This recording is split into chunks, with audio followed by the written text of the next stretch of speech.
Welcome back. Today's conversation is one I truly believe every woman, whether you are in preconception, pregnancy, postpartum, or in the thick of motherhood with your children entering into those teenage years, this is the conversation that we are going to get very honest and really get into how our bodies work in age-appropriate manners. So I am joined today with Dr. Sarah Denny Lorio, and we are so often just given fragmented information, often rooted in prevention or suppression of symptoms, but not in actually understanding and respecting the stewardship of our fertility.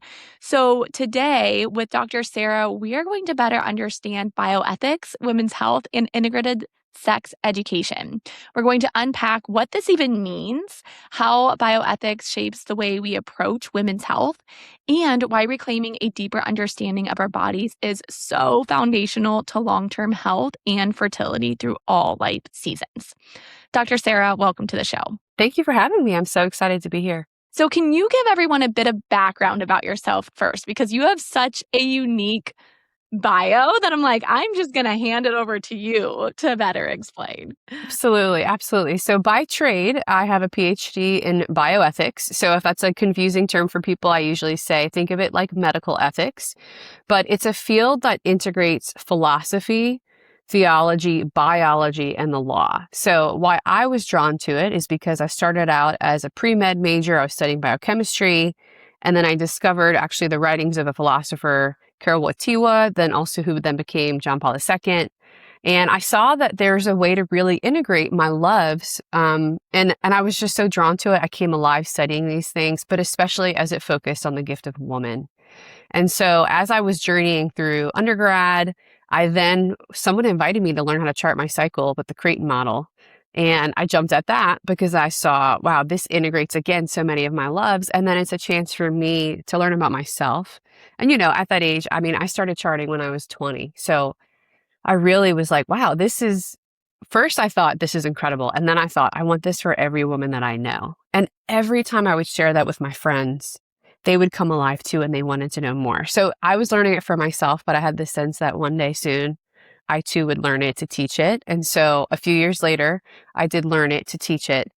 And my whole kind of path, I feel honestly like the Lord just opened doors for me. He would close the ones, but I was like, maybe I go this way. And then he's like, don't do that, and then he would open up a different way. And it led me to confirm, first of all, it confirmed my desire to speak and work with women. And then it also confirmed my desire to speak and work with women in such a way that we see us ourselves as integrated wholes, that it's not just I'm treating the body or I talk to you about some deep philosophical truth, but we need to invite women to an education and a formation that really shows us like, wait, I'm a whole person. So what does it mean for me I love the word that you use the word stewardship. What does it mean to steward that gift?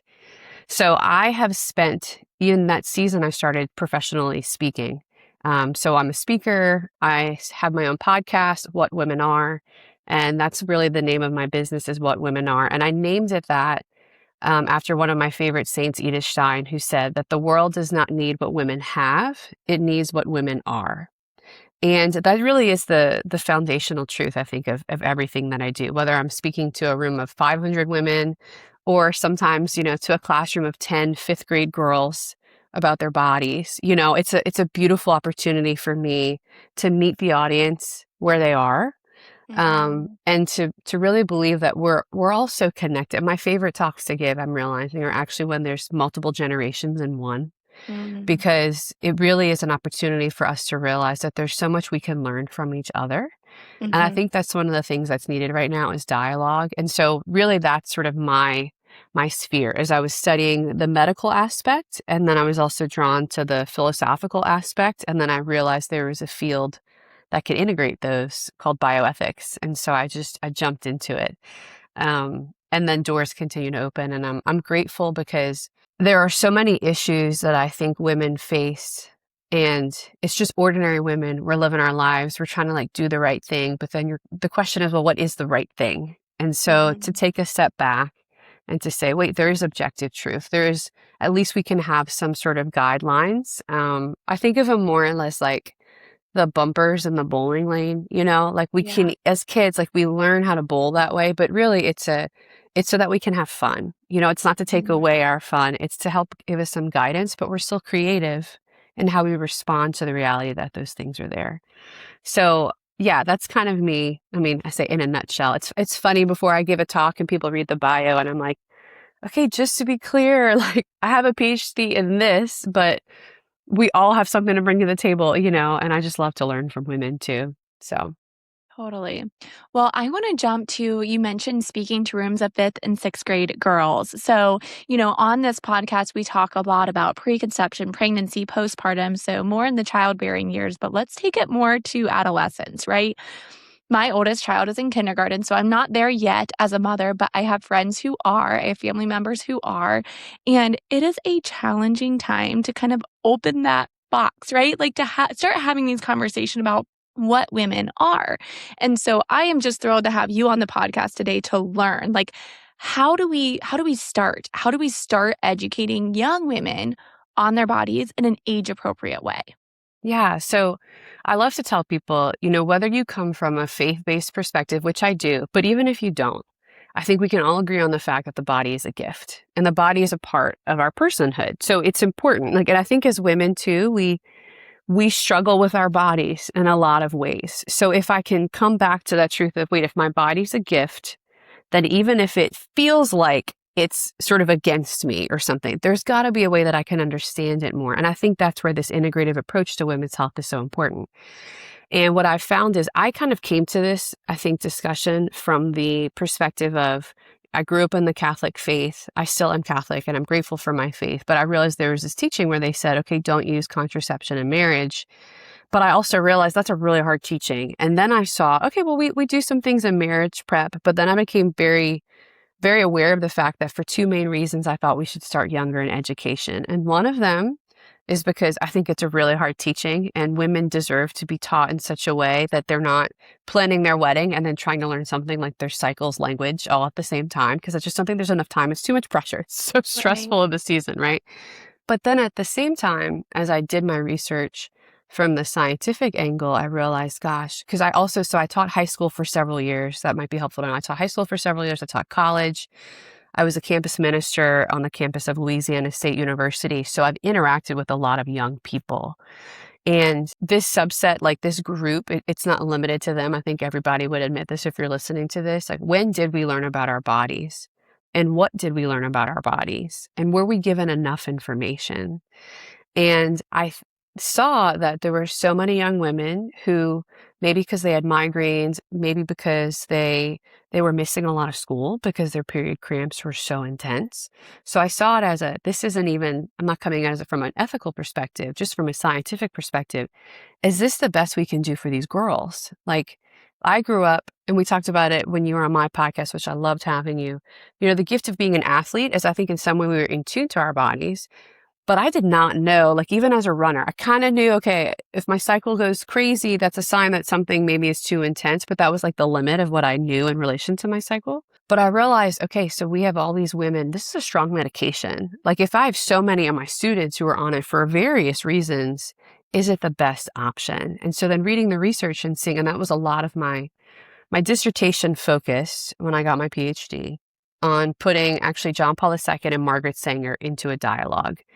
And I knew that they were sort of like, quote, polar opposite figures. But I saw, and this is what I think the gift of dialogue is there are many things maybe that they would disagree on. But what they would agree on is they wanted what was best for women.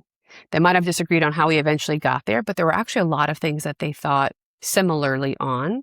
And one of the most important things was education. We need to educate women about the gift of their bodies. So as I was wrestling with all this, seeing, gosh, like, I saw the increase in anxiety and the increase in depression. And it's already a hard time of life for these adolescent women. But then when you put the pill into the mix and then they're jumping from brand to brand and then they're restless and they're trying to do the right thing, but they don't know, like, they just feel off, right? It forced me to ask some questions of, okay, is this the better way? And that's where I saw the importance of what we call restorative reproductive medicine, which a lot of my work focuses in, is connecting women to the appropriate medical professionals.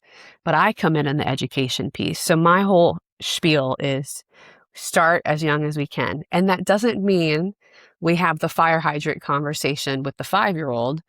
I also really would say we never have a fire hydrant conversation. We Yeah. have little spurts along the way. And the way I think that is best to begin is our little girls and our little boys, right? It's just as important for the boys, but it's Yeah. they're having bath time and they're asking mommy or daddy questions, or they're just curious about their bodies. Like they might be like touching different parts. Like all this is normal. They are a child. They are not yet at a place maturity wise where they're even processing sex or sexuality in the way that we are adults now do. And so I always tell parents, like, you're actually starting without realizing. You're starting these conversations when they're little by just affirming that their bodies are good. Like, oh my gosh. Mhm. And what can their bodies do, right? Wow, like, look how strong you are. Like, you just picked that thing up for mommy. Or, wow, like let's say they play baseball. It's like, this is amazing. Like, yeah, maybe you missed the fly ball because you're still figuring out hand-eye coordination at 5 or 6, right? But wow, this is amazing that you were working so hard and that you were able to run around so fast. Like just that kind of flipping the narrative, I think, of the kind of negative ways that we view our bodies. And I think that's also as parents, we're currently pregnant with our first. So obviously I'm going to learn a lot of this too. I'm going to relearn it as I'm in it. But it's also healing for us, I think, to be affirming the good for our children, because whatever the lies or the distractions that we might care about our own bodies, and affirming them, we're helping them to see that they are good. But then it also forces us to remember our children are watching us. So if I tell her, oh my gosh, your body is so good, you're so beautiful, but then she hears me every day, let's say every day I'm getting ready and I'm frustrated with my body in such a way that I'm like verbally negative constantly in how I speak about myself, she's going to pick that up, you know? So it's like the education comes in multiple facets. And I don't say this, I always tell parents, you're not going to screw this up. And yes, you are going to make mistakes, but we all do. But there's nothing you're going to do or say if you're honestly trying to affirm the good that you can't go back and say, you know, mommy answered that question this way, but I wanted to talk to you about it a little bit more. Mhm. Some of the resources, I can share a resource list with you after this if you want, but Yeah. there's some of the resources I recommend for parents is to also realize our voices, and you don't even have to be the parent. You can be the aunt, you can be the grandma, you can be just even how teachers respond to little ones and then to middle school and then to high school. Um, we have to be aware of the fact that we live in a culture with devices, and the devices are not evil. They're just things, but they are powerful. So we have to admit that if I'm going to put a device that's powerful into the hands of a child, are they yet at a place maturity wise where they are ready for everything that device would present to them? Because it's kind of like a gate and we're opening the gate up. And we're really in a place where I like to remind parents, listen, it's scary to have these conversations with our kids because we don't want to mess it up. I said, but if you can establish the fact that you don't know everything, but you are always here for them, that's literally the best thing I would want you to do, because that means then as they grow, they know, well, instead of thinking I saw something on the internet, I don't really know what that was, I can't tell mom, she's going to kill me. I've realized we've already established an openness and communication where I might be uncomfortable bringing it to mom, but mom has always told me I can come ask her questions like, mom, I saw this thing, what does it mean? And then as parents, the first reaction we want to do, which is to freak out, to not freak out as much as we can, and to talk about it. Just the power of communication using our words. And these kids, I say these kids, but that's what I call them, even if they're like 25, these kids, they need to know that it's okay to ask questions. And what I tell people all the time is, listen, sex education, it's either going to be you or it's going to be the internet. Right. And if you don't want it to be the internet, it's not a matter of if, but when. Right. And we don't have to be, we can be rightfully upset about that in a way that it might have the potential to like mess with the innocence of our children. That's an injustice, right? But at the same Mhm. time, there are ways that we can build systems in our homes and our families that if communication is the number one rule, well then, even if our 7-year-old little boy, let's say, sees something because he was on YouTube and it was this crazy ad that maybe it was pornographic, he knows there's the guy who started Covenant Eyes, he started this rule where he said there's like a rule, he said, if like put it down and like go tell an adult. So it's like I realized I saw something, but you kind of work with your kids and like, hey, if you ever see something, just put it down and come talk to me. And so then if you have parents or grandparents that are surrounding you, that are helping you raise your children, maybe tell them too, like, hey, Because, grandma might not be as used to it. So you want her to know, like, Right. hey, if this happens, I know it might happen, and don't scream at him. Just be like, thank you for coming to tell me. And we'll talk about it more when we get home. But the other thing they recommend, and this will part of be the resource list I could share with you, but he says, there's so many different ways that these conversations happen that we don't realize that they're going to happen naturally. You don't have Yeah. to go find them. So when you're driving to soccer practice, you might see a billboard of whatever, and then you're like, oh, like, you might realize your child noticed it. And instead of like, we're going to drive in silence, that was awkward, let's not talk about it, just be like, you saw that, didn't you? What did you think about that? And again, 45 seconds. And again, that's an easier conversation because he calls it shoulder to shoulder. So we're driving in the car. It's not this intense. We're at the kitchen table and I'm looking at you eye to eye, which of course that will happen sometimes. But these conversations will naturally, I tell people, if you ask for them to come, they will come. Like the conversations will Yeah. open up before you. So you don't have to like create this perfect setup. And I need to have, it's like as women, we're like, I have the flowers and the coffee's ready and the house is clean. It's like, no, like, it's like, just Right. be present. Yeah. And so when I'm speaking, to get specific, when I'm speaking to 5th grade girls, what I'm doing is I'm teaching them terms. But the way we've done it thus far, which I really actually enjoy, it's gone well, is we just sit in a circle and I'm like, okay, girls, what are your questions? Like, you've heard some things about your period coming. Maybe you started, maybe you're about to start, maybe your friends have and you're worried there's something wrong with you, which there isn't, right? But like, what are some of the things you're curious about? And so then you just let them establish this space of asking questions. And this local school that I've gone to for the last 4 years, it's now part of the culture. The girls know they're going to see me in 5th grade, 6th grade, 7th grade. And so then when they go 6th and 7th grade, I have more of the slides of, here's the uterus and here's the ovaries and like the really important event for your body is ovulation. This is so cool that your body can do this. And actually for me as a professional, it means that your body's doing something right. So we don't Right. want to shut that down, right? Unless we really have to. And there's other ways that without shutting it down, we can solve some of the problems you might be facing. And when I tell you, I can see their body language, like they start to like relax, and then they go from, sometimes the 5th graders are like afraid of me because they're worried, like, what is she going to say? And then after they're like hugging me because they're like, oh, that was fun. Like, that wasn't bad. And then I also, which I really enjoy doing, is I'll also give it simultaneously, like in the evening that week or the week before or after. I'll talk to the parents, like any parents that are interested in coming. Because at the end of the day, my job is to give resources, but the best resource these children have are the ones that know them the most and love them the most. And Hmm. that's going to be the parent. And that's what I always say at the end. I say, listen, don't go into these conversations thinking you have to know everything. You're allowed to say, that's a great question. Let me go find out and I'll get back to you. Right. But to take that pressure off and just to realize you as the parent, you are the best resource for this child. And if you don't look at it as something you have to do perfectly, but as something that over time you get to invite them to deeper conversations, it's a really beautiful opportunity that opens up that's going to last for their lifetime. Absolutely. So many thoughts about what you just said. So, going back to the example of like driving past a billboard and being like, you saw that, didn't you? My mind immediately went to commercials as well. For Hmm. instance, like the Super Bowl, our kids watch the first half with us, and there are commercials that are not appropriate for Right. our 6-year-old or 4-year-old, right? And they're starting to get at the age where they notice things, and they're young still, right? Yeah. But I love how you presented that, like, "Notice that, didn't you?" And that's not appropriate for XYZ reason, or, we feel like this, like, just to have Yeah.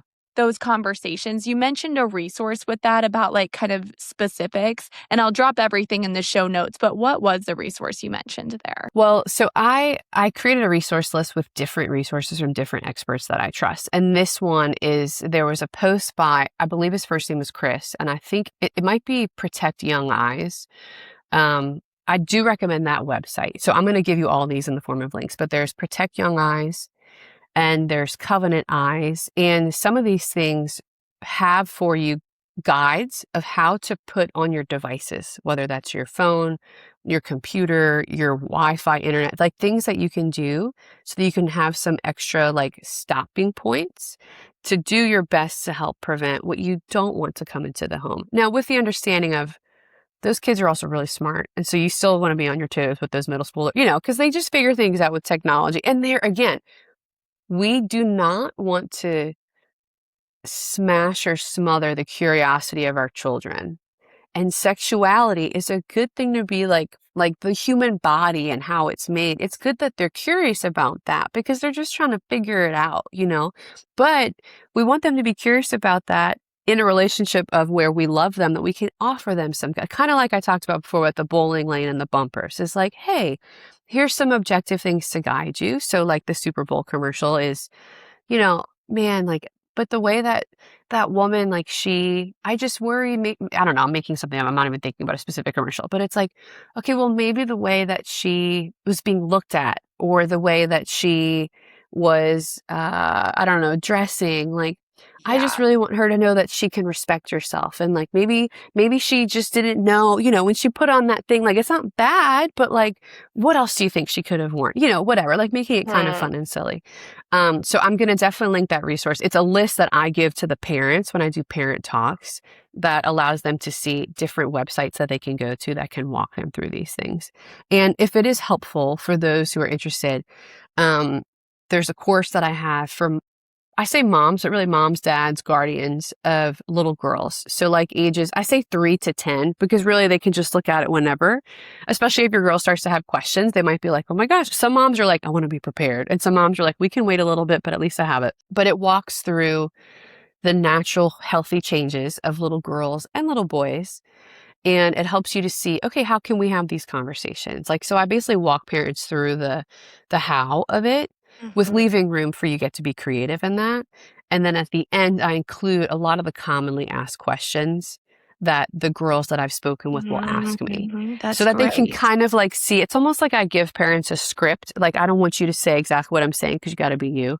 But Right. I think sometimes it's helpful when we have harder conversations to have something that we've kind of thought of and then we can make it our own. Totally. Um, so I'll share that course with you as well. And I'm in the process of trying to make, before baby comes, I want to do the second one, which is going to be for moms of more middle school and high school specific ages. Amazing. Amazing. Mhm. So now jumping into the specific like education that you're giving these girls, you're going into a school, is that correct? I am, I yeah. have questions about that just because I think this is a dream scenario that like I know. all I schools want it would have, right? everywhere. I know. I'm working So on it. I'm working on it to try and is get it as far and fast as we can. yeah, is this like a health class that you're doing like once a week? What are the logistics here? Yeah. So the way that I've done it, so I taught, so I would do it in relation to what was provided for me. So for example, I was teaching seniors a theology level, so religion class. So because I have my PhD in medical ethics and because I have this experience, I can show them, hey, there's the integration of, especially when we talk vocations. I'm like, whatever you're called to one day, I need you to understand your body. So I Yeah. made them start charting with the Fem app, these girls, Okay. and it was part of their homework. And I said, listen, like, this isn't, you're not graded on like perfection, but I want you to start noticing markers. And you would be surprised, maybe even shocked at some of the questions, just things that we assume our girls know that unless they were taught, they don't. So I had one girl, so she's 18 years old, and one day she looked at me, this was before I got married, and she said, Miss Denny, I just want to thank you for telling me to wipe front to back. Nobody ever told me that. And I've gotten so many UTIs. And now, because of how you taught us, I realize why. Because you told me why, too, why I should wipe front to back. And I was like, I'm so sorry that you were never told that. And also, yes, now you know. This is so great. Like, I know it's so simple, but that has always stood out to me as like, wow, what a basic life skill that we can give to our Right. girls just by teaching them about their bodies when we give them the why behind things. Yes. So I have a curriculum that I'm trying to get out there for the high schools that can come through the theology department. But the way I would love to do it is I really want to do resources for teachers and administrators that they can apply the content however they see fit. Because so I was teaching an all girls Catholic high school. We have Catholic co-ed schools, we have public schools, but it doesn't need to be limited, in my opinion, because at the end of the day, the science is the foundation. So you can take the content I'm in the process of creating and you can plug it in where you want. And so it does plug in well to a health class, or and it just depends. Like some schools, like ours kind of stopped the health class as it used to be done. So it couldn't plug in well there. So I was able to find a place. But then with the middle school that I speak to with the 5th, 6th, 7th grade girls, there's a friend of a long time who helps run some things in the middle school. And so she has brought her desire to the principal for the last several years. And now we have this established relationship, me and the school and the parents, right? That they realize, okay, trusted source. And so we have where they'll split up the guys and the girls and she'll teach things to the boys and I'll talk with the girls and then I'll talk with the parents because I always want the parents to know. And this Yeah. is one thing I tell educators is listen, we're not here to supplant or to replace. And I don't agree with education when we do it in such a way that we like nix the parents, right? So some of them aren't as worried about it, but I'm okay with it however they approach. But I always I'll send a letter home to the parents or something when I was teaching it in a classroom. And I was saying, hey, just so that you know, this is what I'm doing with your girls. Feel free to ask me any questions about what we're talking about. But I'm going to obviously approach the topic in a way that I want your girls to grow in the confidence of the gift of their bodies and how their bodies were designed. Because Yeah. once they realize, and I really do believe, if we start young and we keep moving with them, when it becomes more natural that our bodies are good and that, oh, if there's a problem, wait, I have options that I can come to understand. And again, the holistic integrative approach of, wait, my Right. body, everything's connected. So let's go to the root of the issue. I think it's really, really powerful. So in my dream world, like if kind of what I guess I feel like my mission is as I'm growing, is I would love to create these resources in such a way that I'm giving something that along like starting really, I mean, kind of like maybe bulking together 1st through 4th. Like here's topics and things you can kind of chew on and sprinkle it in where you can, but then Mhm. here, and if literally, if in 5th grade you did a lesson, and in 6th grade you did a lesson, and in 7th grade you did a lesson, we're now establishing, I don't care if those sweet girls roll their eyes, right? Because they do that all the time, right? But it's like, hey, they might get tired of it, but they don't know what we know, which is Right. that, wow, this is such a gift if we could consistently and adequately give you formation in the ways as you're growing and maturing and your body's growing and maturing. And then again, 8th grade, 9th grade, 10th grade, 11th grade, 12th grade. Mhm. And what I've discovered at the different ages is I think, you kind of have a natural sense of like, okay, that's like deep enough for them today. Because when you teach certain things and then you leave room for questions, I think we sometimes feel the pressure, I have to answer everything. What if they ask this question? And it's like, sometimes they're actually not thinking about that question yet. So like they'll ask it if they're thinking it, but if they're not, and then for the little ones, their attention span, I mean, honestly, for the older ones now too, with the way technology is affecting the brain, but the Sure. attention span is limited, so you don't need to write a doctoral dissertation on the topic. That's not your job. That's something I was called to do, and that's a rarity. Yeah. This is like, what can we do today? And I really do think if you can give a 50 to 75 minute, if there's like a lesson, like the things that I'm trying to create for teachers, whether it's a video and one of the things I love to do the most is to emphasize, I want our girls to know the names of their body parts. I think we don't have to be so afraid of the culture hijacking and using terms that maybe we wouldn't like. Like we tell our girls, like, no, this is what the body part's called, and I want you to know, because like it's empowering when you're aware of your body, and in terms of, I say success. I don't really like to use that word, but let's say the response to me teaching, let's say with the older ones, by the time they get to senior year in high school, I was so happy to give it to them. What I didn't like is that I wish they could have gotten it sooner, right? But I was like, you know what? Better late than never. And before they go to college, I want to at least give them this information. And I would tell the girls, I would say, listen, I know that some of you are using, let's say the pill, for example, for many reasons. Whatever your reasons are, I just want you to know that you have options. And as you go off to college and you start to make your own decisions, I want you to be open to the fact of that you have other options. And whenever you're ready, here's the resources for you to plug back into whatever method you want to learn, but you can learn about your body and be confident in that. So it's not a shaming thing, right, of what you don't Right. know. It's an encouraging thing in what you do. And I would have students come to me. I was so proud of them. And they would go to their OB And I didn't tell them what to say. I would just teach them in the class, right? And I remember one student in particular, she was so excited to come back to school to tell me that this happened. And her doctor, she had issues with PCOS. And her doctor was like, okay, well, we can put you on the pill. And she was like, well, I don't want to go on the pill. She was like, oh, okay, well, why not? And she was like, well, I learned that the pill actually isn't the healthiest thing for my body. And I know that there are other options if I could learn more about my cycle. And so the doctor was like, wait, where did you learn this? She was like, well, at school in religion class. She was like, what? She's like, well, tell me more. Like, what did you learn? And so she came back and the doctor, obviously well-intentioned, but didn't give her other options. So then she was like, Miss Denny, do you have other doctors, which I do, that I know personally here in New Orleans? She was like, can you tell me some that I could go to? I was like, absolutely. Like, so it's just, but I would say that the main point I want to take away from why I'm telling this story, she was so excited because she felt she didn't have to be disrespectful, but she Yeah. felt confident in being able to express that she could be her own advocate and say, no, like, I thank you for trying to help me, but that's not the option I want to take.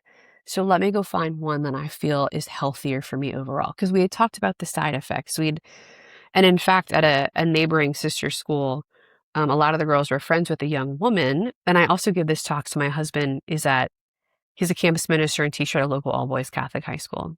So I go every year to speak to his class of boys. And I give him the Mm, same talk. I'm like, listen, you're called to respect women. Let's talk about how their right. bodies are actually designed. And Awesome. because it's in a respectful environment, I have to tell you, it's never been a bad experience. And the boys really want to know. And they really, it's so cute, actually. They would hate this if they knew I was saying it like that. But they're like, they get like really curious and they have so many questions. But Mhm. it's like you get to see the little boy in them still growing up to be a man because they want to Yeah. know and they want to understand and they want to do the right thing. And when they're not worried about being cool to everybody else, they're just like learning. It's really powerful. But so that particular day, on an off period, had driven to speak to these boys. And they told me as I presented the slide on the side effects of birth control. And then I said, listen, this doesn't always happen, but you do need to know that some of the serious side effects are blood clots and strokes, even in young women.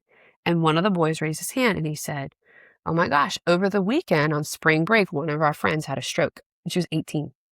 And when I went back to school, the girls brought it up to me. I hadn't even known because one of the girls, it was her cousins. And I didn't obviously ask any like identifying questions, but I was like, did they happen to tell you why they think she had it? Because I'm like, maybe that's the reason, but I don't want to say that unless I know. Mhm. And the young woman whose cousin it was said the doctors told her they had recently switched her birth control and that was the reason. So, and thankfully she made it. She's fine. She's thriving. Good. But I was like, this is such an interesting opportunity for these young men and women to see that, no, again, it's a statistic. It doesn't mean it happens to everyone. But as I told the girls, I said, girls, you are free to choose whether or not you're going to take this. That's just the reality. I said, but I Mhm. want you to choose based on all the facts, right? All the facts. Yeah. The way I've written it, it could plug into health. It could plug into religion. I love the idea of training the theology and science teachers together and like I letting love schools be that. Yeah. creative, like a dual enrollment kind of thing where you're like, you pick it because we're all on the same team. Like as an educator, Mhm. there's so much pressure on teachers and there's so much work, but women can support each other. And I feel like my job is to support the teachers, like giving them resources, then to support the parents in doing that who are teachers in another format. Mhm. And my Yeah. mind So, that too goes to the coaches as well. So if we oh my think about gosh, yes. high school female athletes in particular, when, coaching staff is more predominantly male than female. Gosh, I mean, that would be my dream is to help educate them too, because unlike male athletes, female athletes, we go through a cycle every single month. And the way that a girl can feel when she is on her period or when she is ovulating, she may have more cramping.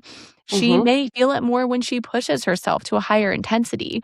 And so to feel safe to be able to tell a coach, like, hey, I'm just not feeling like I can push it as hard today.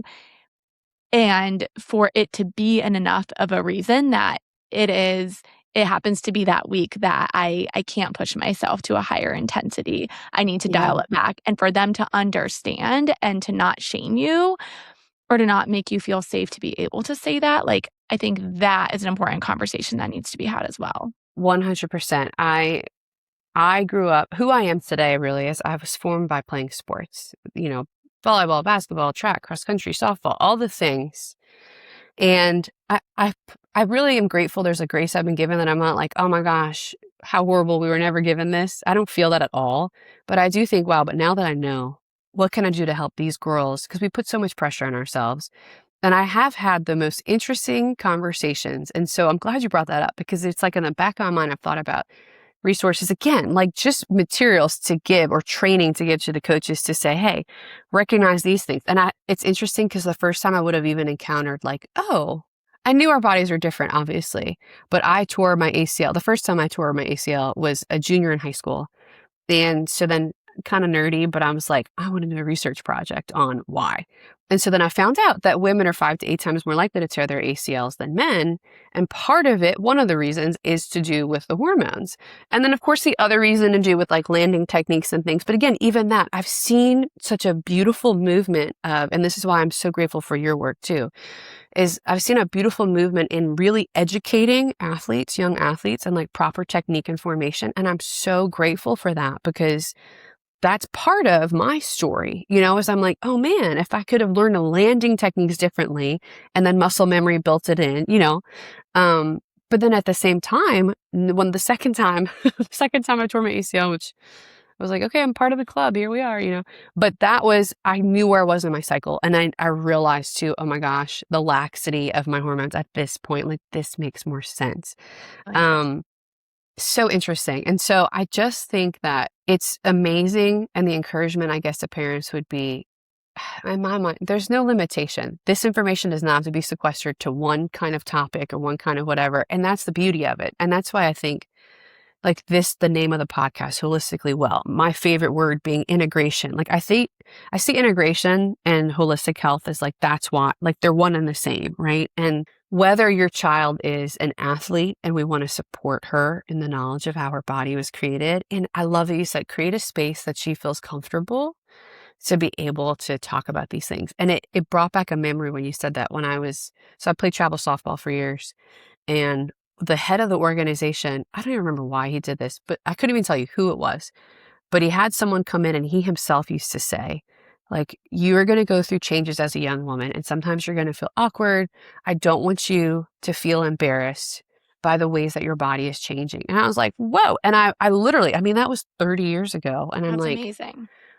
who does that? And so Yeah. just to give, and again, I think with the male coaches, again, it's the same thing with like the dads. They might be more uncomfortable because they're like, wait, I just need a language for it. And then, Yeah. just trying to be respectful. But I'm like, we can always bring in, like, I've gone to speak to, one of my favorite things was speaking to the teams that I used to play for at the local high school where I then taught. And then they had me come speak to the softball team recently because I played softball for them. And that was the coolest thing because I'm like, girls, I remember this. And here you are, like making your own new memories and wanting to excel in your sport. And I want you to take care of your bodies too. So Yeah. I definitely think that is a crucial, crucial component. I used to give the girls, when I would teach them all of these things, I would give them an article. I think it was the national women's soccer team. I could be messing up exactly which team it was, but the coaches were aware of the cycles of the Yes. women and then would encourage them in relation to their nutrition and their exercise and their sleep. And I thought that was just exciting. I was like, okay, Right. things are shifting. It might be slow, Mhm. but it's shifting and that's amazing. Totally. Yeah, I recall that as well. So, what would be some actionable steps for let's stay on that like high school female athlete topic. Like what are 2 to 3 simple starting points for her wanting to better understand her body?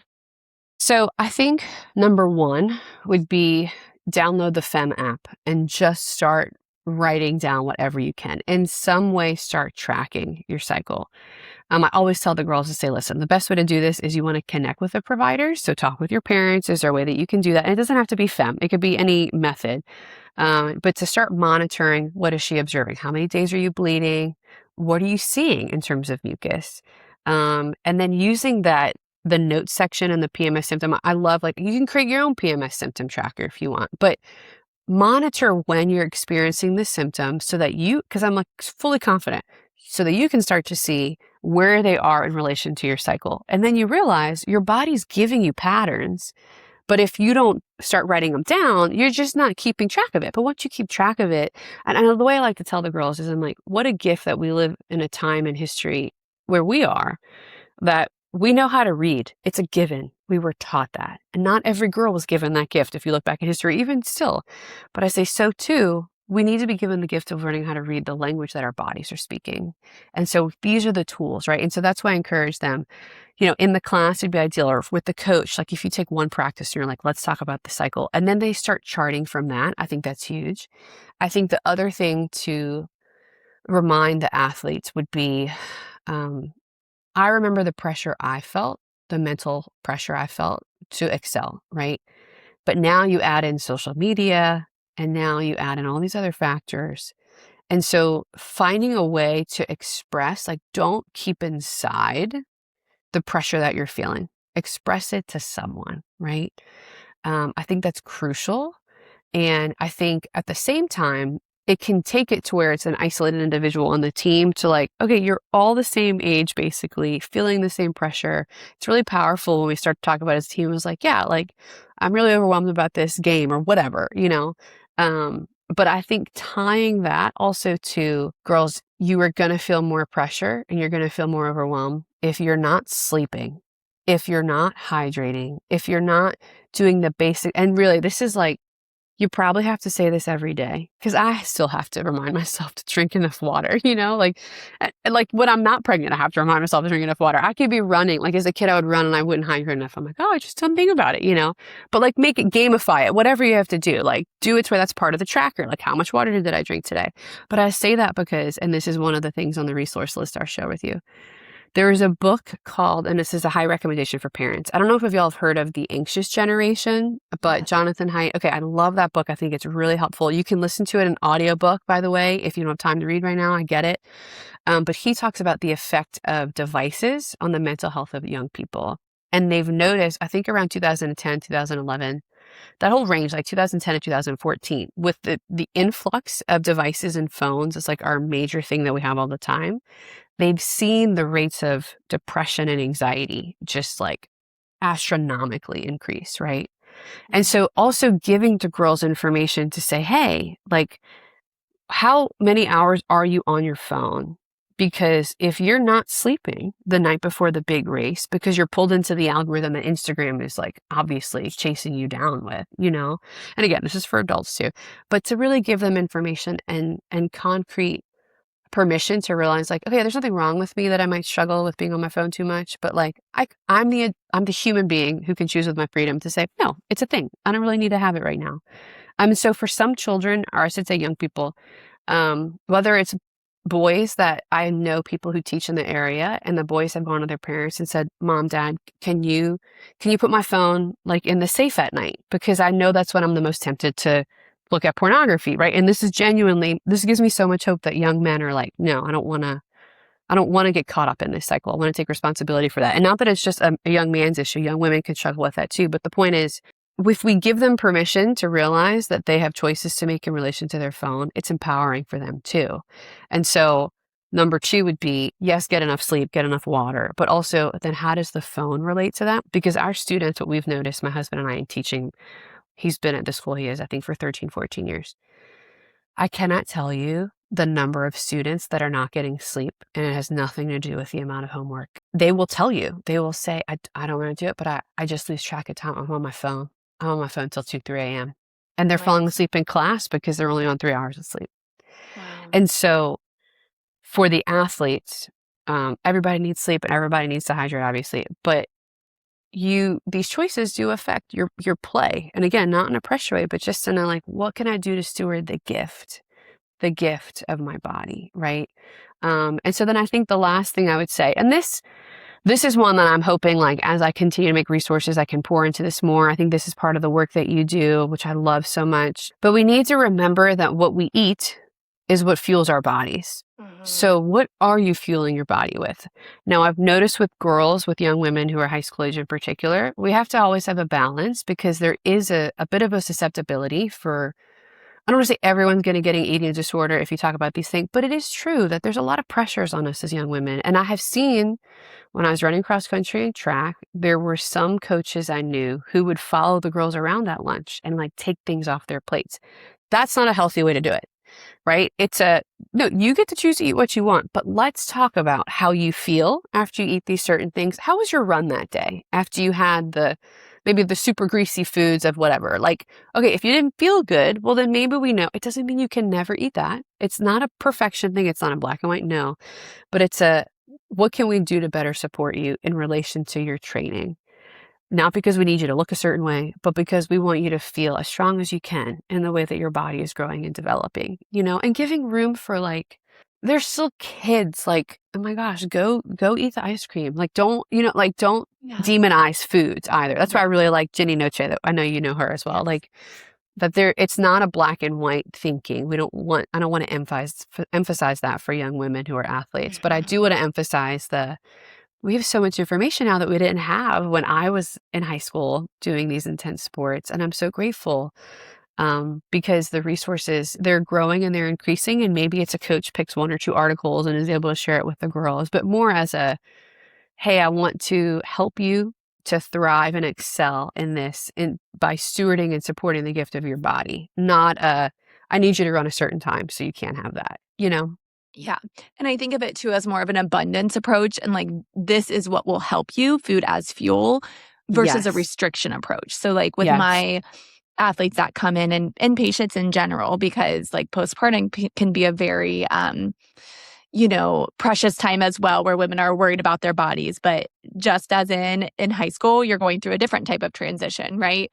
Right. So food is fuel. And if we're focusing on strength and in the example of an athlete, you're wanting to run your best times, like we need food as the building blocks to help those muscles repair and recover and heal. Same is true in that postpartum season, right?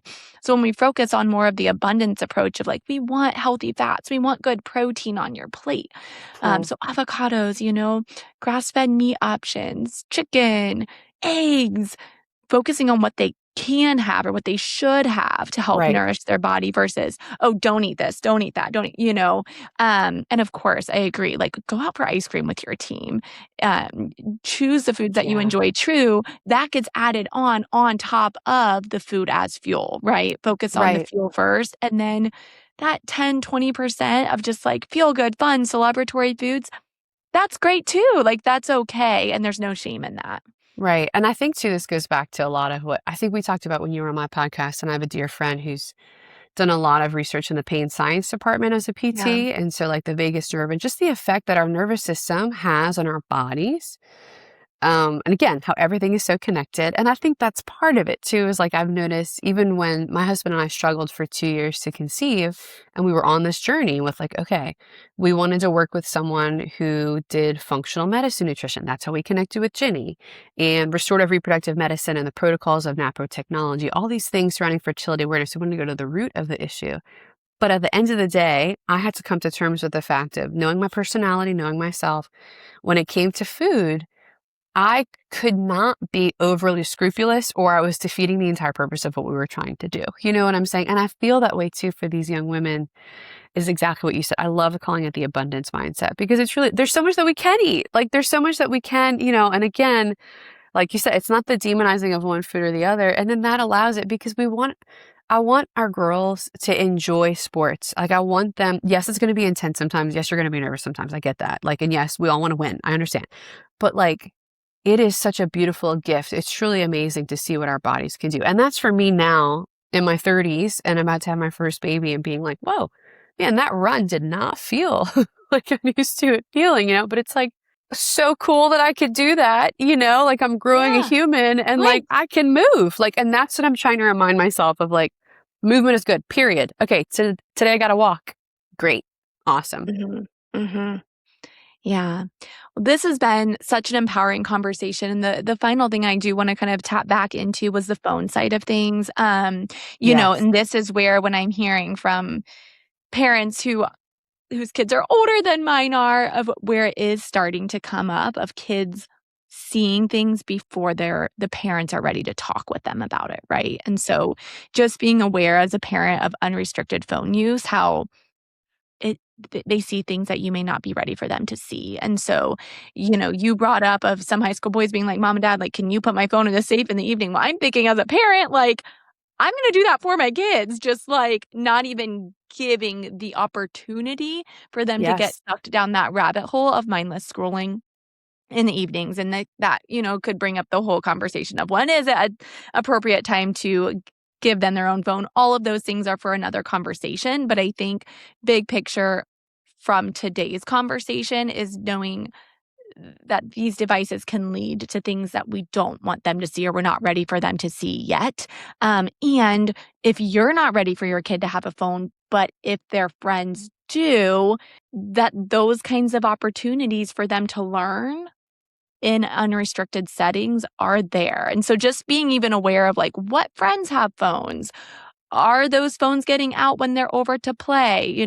For me as a parent, I'm thinking like, hey, can you leave your phone down here at the kitchen table? If you need to contact your parents or anything, it's here for you. But I don't want them bringing their phone up into the playroom or my kid's bedroom where it's not being supervised, if that makes sense. Yes. Yes. No, I think I'm so glad you brought up this point because I do feel that one of the most important things I can share with parents is an awareness around the power of these devices.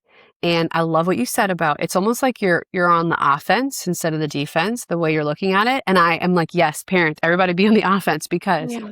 I have heard, and this doesn't mean it's the perfect solution. You make it to be what you want, but I've heard of multiple things that I'm hoping that we can implement as we raise our children. But again, also what I'm about to say, it's also for me. And I'm sure you've seen, I know if I'm on my phone too much during the day, it's affecting me, like my mood, my sort of awareness of things. And so to not have the phone in the bedrooms, like, so I know a family who everybody has to plug their phones in at the end of the night on the kitchen counter. And the mom and dad are both physicians. And so when the mom wakes up, she wakes up at like 4:30. If your phone is not there, 24 hours it goes in the safe. There's a consequence because this is just the established rule for everybody, right? And Mhm. again, it's not because I'm punishing you because how could you take your phone? It's that this is the rule because the phones are a gift that we have, but we want to rule the phones, not the phones ruling us. And that book I mentioned earlier, The Anxious Generation, I want everyone to know one of my favorite resources that's new. It's called The Awesome Generation. So Jonathan Oh, Haidt and another person co-wrote this book. It's for kids. So I say right when you're about to give the phones, which I know there's a lot of things we could say about when to give phones, but I definitely think 11, 12, 13, more the 13 range, I think is like probably the better age-ish of when you want to start giving it to them just because of their capacity to realize what's happening. And for them to understand and take responsibility for what might be coming in and what they can do to prevent certain things. But this book, it's so cute. And it through like cartoons and graphics, it like at a kid's language. And you could okay. probably read it along with them, like 9, 10, 11. But it teaches them like, hey, phones are cool, but like you're a kid, go outside and play. And it gives like lists of activities of like things you could do instead of being on your phone, which we as adults could even benefit from that. So yes, what I am going to do on this resource list that I'm going to share with you is I'm going to include the links for these different things that are one, protection, like things that you can install on the devices, even like the PlayStation, right? That can help you in this, in a sense, battle for your kids' minds, like to be Yes. able to protect them from what's coming in. But then also resources that you as a parent can go a little bit deeper, like those 2 books will be on there. So you can understand, well, how is it impacting your child? Because I think if you understand how it's impacting your child, especially from the psychology perspective, then that helps you to make a better decision. Because look, I can't give you a black and white age. Why? Because each child is unique and Mhm. each family has different needs. So that way you as a parent can feel more informed and then you can feel like you can make a more informed choice about when do we give this phone to the child. And I will say I have a best friend, um, one of their children is, I think he just turned 11. And so he doesn't have a phone yet. Most of his friends do. And Wow. there's like different opportunities like sleepaway camp, right? Well, sleepaway camp. And then who are the counselors? These boys who are 17, 18. But it's beautiful because instead of it being a moment where they are afraid and like, well, I guess we just have to give them the phone. They're like, we still don't feel like it's time for that yet. But you know what it's started is now the dad has started having some really beautiful conversations with the son about, well, why is it not time for the phone yet? And what are some things that you might see? And if we do eventually let you go to the sleepaway camp, what might you be exposed to and how can you come and talk to us about it? So it's Such good seeing, conversations. right, exactly, seeing everything as a conversation starter. So there's no need to be afraid, but see everything as an invitation for you to really get closer with your child by coming to know your child, by continuing to educate your child. I love that. Well, look in the show notes for the resources that Dr. Sarah will send my way. And I hope that today's conversation gave you encouragement as a parent to be on the offense rather than the defense when it comes to integrated sex education for our children. And if you are a high schooler listening or an athlete listening, to know to just be open to these conversations about your body, that your body is a gift, and to keep coming back to that, as Dr. Sarah mentioned, and to just use these little moments as invitations to learn more along the way. So, Dr. Sarah, thank you for joining us. Where can listeners find you to learn more about your work if they're interested? Yes, thank you for asking. So please go to my website, whatwomenare.com, and there you'll see a lot of free resources in the resources tab. You can find that video course for parents of little girls. And over the summer, I'm kind of revamping the site and I'm going to be adding more video courses. One's going to be for engaged couples and one's going to be for 20-somethings, sort of like a cycle charting 101, just a guide to jump in if you've never gotten to learn in an official capacity. And so then I have my podcast. I do write articles with Substack. So if you go to my website, whatwomenare.com, you can sign up for updates and then you'll get everything through the updates as well. And then you can find me on Instagram. Please follow along at Dr. Denny Lorio, and everything What Women Are will come your way. Thanks for tuning in. If today's episode resonated with you, please leave a review for the podcast. It helps me learn about what awesome guest you want to see on the show. Until next time, take care and be well.